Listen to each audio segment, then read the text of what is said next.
All right. Good evening, ladies and gentlemen. Thanks for joining me tonight. I'm gonna make this super quick. I forgot actually that the VP debate was going on. I just wanted to hop on here and tell you guys I finally got everything set back up. Uh, doesn't sound like much, but one of the pieces that I was missing that I was talking about on the social media posts, cords, was actually a USB hub. And I need that because I got a lot of crap that plugs in. I've got multiple monitors, I've got the audio equipment, cameras, etc. So unfortunately, without that hub, I couldn't plug everything in and I wasn't able to do the videos that I wanted to do. As you guys may or may not know, if you follow me on social media, you'll know that my mother-in-law passed away while I was actually in Springfield. That is why I haven't been kind of Johnny on the spot with the videos, getting stuff updated. Really quickly, I just want to show you guys a couple of the images that I have. The camera, I still have to download all of the videos. That was one of the things that I needed USB for, but I need to download all the videos to the computer and go through them. But let me show you guys really quickly a couple of the interesting things from Springfield. Let's see here. All right. So, first of all, there is a place that is called First Diversity Staffing. Okay. And this is in Springfield. We were shown this place by several people. This was on the door when we went to go. Let's see, I believe Thursday, when we went to go and I was going to talk to the people that work there, and talk to them about, the influx and how they were handling it and all of that. Well, allegedly, according to all the documents that I have, I'm looking for, according to everyone that I talked to in Springfield, this is where the vast majority of the Haitians work. Now, one of the interesting things, and there's this whole setup, I've got documents right here that lays it all out. But one of the interesting things is that I don't know how often you guys see multiple translations of something, right? But I think we can agree that English, Spanish, maybe even French is fairly standard to see. This is actually it's Haitian French, it's Cajun, Creole French. It's a form of French that is not really spoken anywhere on the mainland anymore. You can find various parts of Louisiana where it's still spoken, but it's rare. My family has a couple of people that live out in, let's just say, not the middle of the city, that still speak this, but this is actually on the door.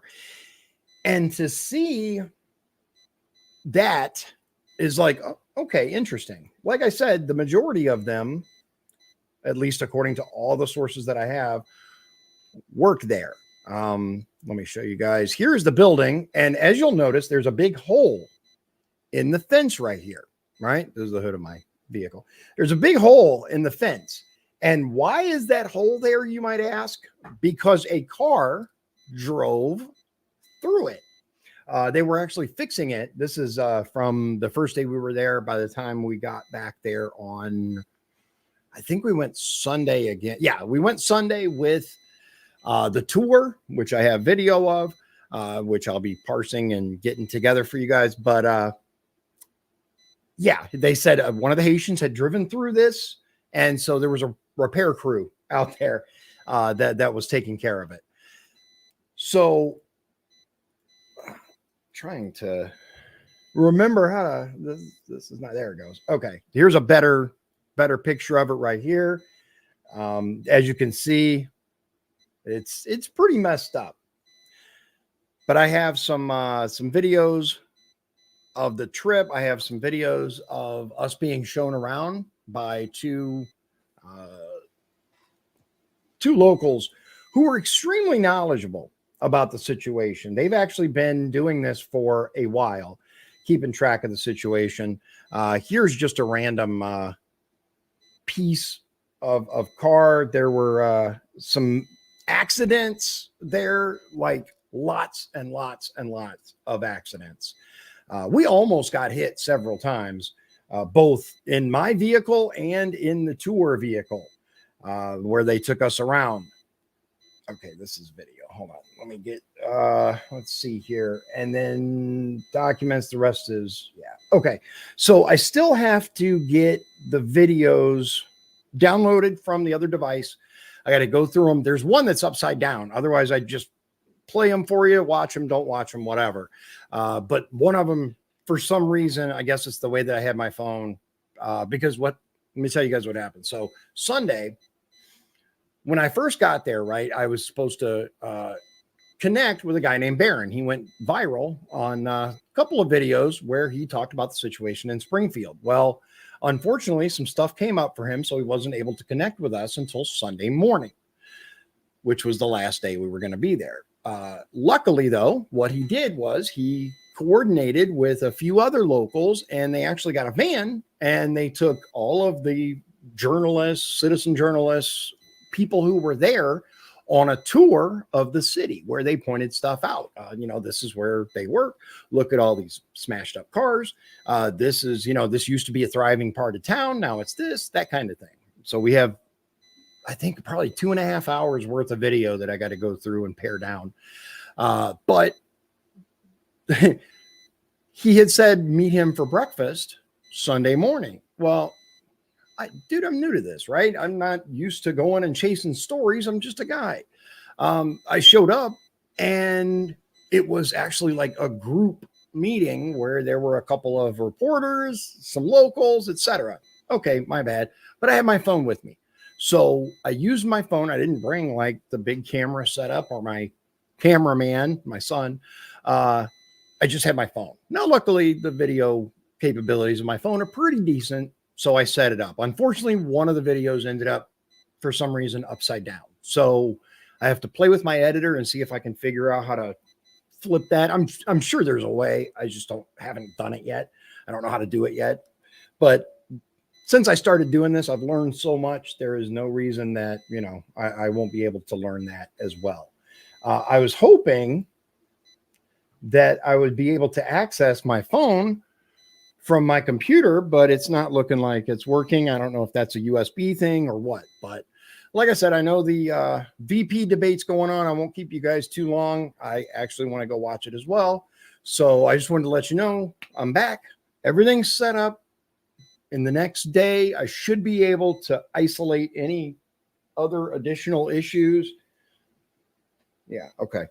I saw a light blinking. I was making sure it wasn't anything important, but I'm going to get everything parsed for you guys and present it in an easy to follow format. There is so much information. I'm going to give you the quick rundown. So some people have asked, well, are they legal or illegal? Well, based on what I've been able to discover, there's a special government program that our government is doing, which makes them essentially legal, right? These are not illegals that have climbed across the border. These are people from Haiti that have been flown directly to various parts of the country. Now, whether you're in favor of that or not is up to you. But what that means is they have a special status. They are not just, they're not going to get deported, right? They're technically legal. Now, this means that they can apply for various things, including food stamps, SNAP, whatever you want to call it, monthly benefits, et cetera, et cetera. That's the issue, the big issue for the people of Springfield, and the thing that they're yelling about, in my opinion, understandably. These people are getting lots and lots of money. Now, where does that money come from? Is it from the federal government? Is it from the state government? Well, I have a list here of various NGOs and the amount of money that has been funneled to them. Question is, by who? Or I should say, by whom, right? I have an entire list here. If you guys can see, I promise I'll do better with this. But I wanted you guys to see the total. Let's see here. So the grants recipient at the top, $405 million. I don't know if you guys can see that. The total price right there. I think it's, $400 million. And then outlaid amount. It's the obligated amount, 405 million outlaid amount. And then down here are sub grants, and that comes up to another $91 million. So the big issue for the people of Springfield isn't that we have a group of Haitians. Consistently, the people of Springfield have said, we don't care where they're from. They could be from Canada. The problem is they come here, they're getting all this money. They're buying these really nice cars. They don't know how to drive. They don't know the social norms. So they're dealing damage. I watched a video for one of the tow truck companies there, and they're losing money because the insurance companies aren't covering these cars. And this gets into a whole other thing that could affect us here in Indiana, but I'll talk about that another time, with giving people driver's licenses that don't necessarily speak English. But the big issue that the people of Springfield have is we have all of this money to outlay, right? We've got all this money that is going to these people, but yet our roads are terrible. Our schools suck. Infrastructure is failing. I think that's a problem. And we see it again with all the money that's going overseas, all the money that's going to various places. Let's see here. Okay. Sandra says there's a beeping sound. Interesting. I don't hear it. I'll turn the volume up and see if I get something. All right. Well, thank you, Sandra. I'm not sure. I don't hear. All right. Good to know, though. Thank you. I will try to isolate that. Anyway, like I said, my mother-in-law passed away, so we've been having a lot of things to deal with that. It's kind of set me back on the videos, but there's a lot of information here, and I want to do it right, and I want to present it to you guys properly. Thank you for letting me know. I'm gonna do a quick recording and see if I can isolate where this beeping sound is, because I don't hear it. But that doesn't mean much. I mean, so we'll talk to you guys again real soon. I appreciate the time. And for those of you who donated to the trip, thank you very much. If you'd like to know exactly how your money was spent, send me a message and I'm more than happy to lay it out for you. It allowed us to stay an extra night so that we were able to actually connect with Barron and have the grand tour of Springfield, which is all on video. And I'll share it with you guys as soon as I get it parsed. But the computer's back together. Yay. I'm going to go watch the VP debate. I hope you guys have a great night. God bless you. God bless Indiana. And God bless the United States of America. Talk to you again soon. Good night. If you'd like to support the show, please visit our Patreon at patreon.com/Dion's Daily Dose. This has been Dion's Daily Dose, hosted by Dion Bergeron. Executive producers, Sean Holgram and Michael Beebe. Copyright 2024. Dion's Daily Dose, all rights reserved.